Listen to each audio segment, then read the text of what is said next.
So, mag-start na yung wika. Yes, start na. Wika experience. Hello guys! Welcome back na naman sa panibagong video. And for today's video, mag-talk tayo about sa wika experience ko. So, let's start. Pangit ka talaga. Pre, alam mo yung wika na yun? Oo, pre. Ano gawin mo sa wika? Di ko alam, pre. Ikaw? Hindi rin, pre.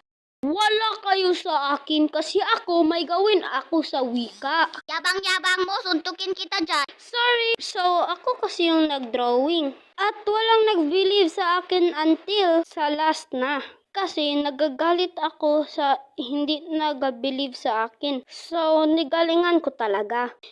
Kayo hindi kayo nag-believe sa akin. Tingnan nyo. So, maganda yung drawing na ginawa ko.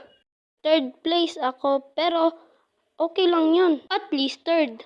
Tawang-tawa pa nga ako sa kasama ko noon kasi siya yung binilieve ng lahat ng mga classmate ko. Tas top 4, top 5 yun siya something sa drawing.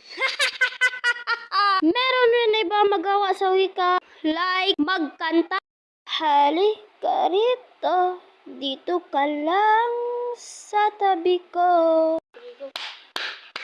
At marami pang iba. Pero yan lang mas story natin ngayon. Kayo, ano yung na-experience nyo sa buwan ng wika? That's it for today.